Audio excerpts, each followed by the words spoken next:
नमस्कार, हम रिंकू तिवारी दुबई से स्वागत बा आप सबके हमारे चैनल पे। आज आप सबके बहुत ही सुंदर नहवान गीत सुनाओ तरी। ये गीत खतरा बहुत लोग के रिक्वेस्ट बा, तो ये गीत केहू के नाम से हमने की गाओ। तो आप सभी गीत लड़की के शादी होके या लड़का के शादी होके कभी भी आप सब बजा सकेनी। अच्छा लगे तो लाइक और कमेंट जरूर करें लोगिन। और अगर चैनल के सब्सक्राइब नहीं की तो कृपया आप सब चैनल के सब्सक्राइब करें कि जब भी हम गाना अपलोड करें तो सबसे पहले नोटिफिकेशन आप सबके मिले। केहि जे पोखरा खनावेला घाट बनावेला हे। केहि जे पोखरा खनावेला घाट बनावेला हे। केहि जे बनेला कहार दुल्हा नहावेला हे। केहि जे बनेला कहार दुल्हा नहावेला हे।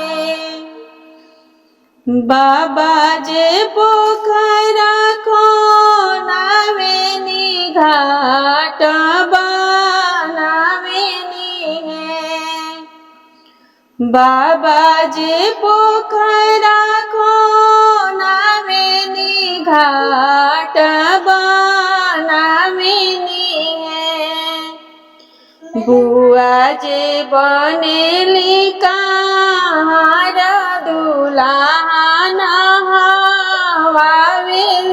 है।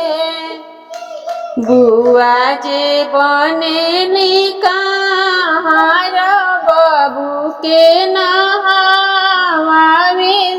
है।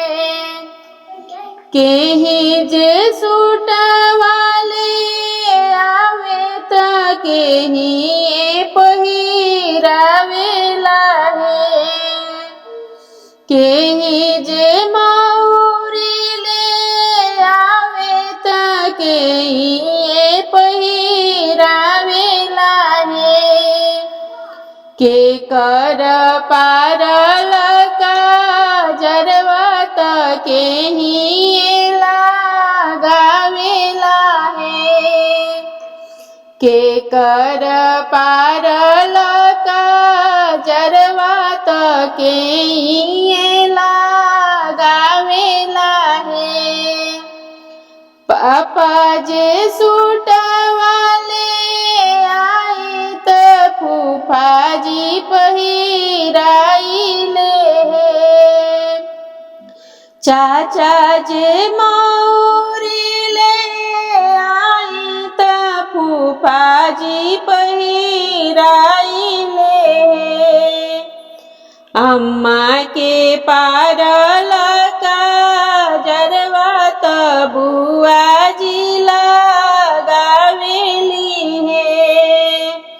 अम्मा के पारल काजरवा त बुआ जी लगावेली है।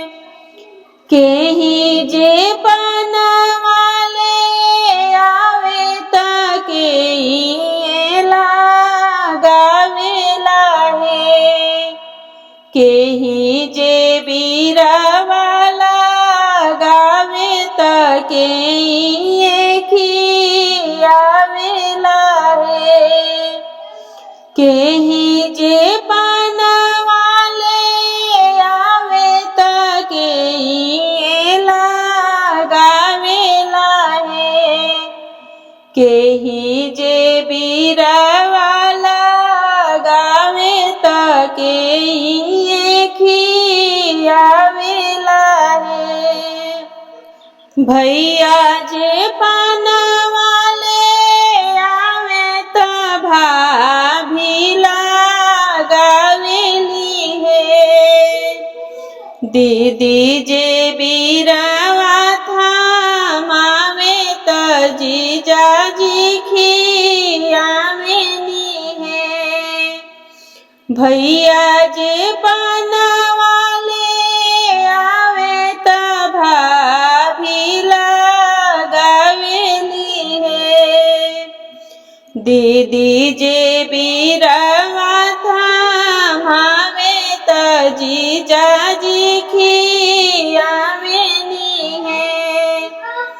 दीदी जे बीरा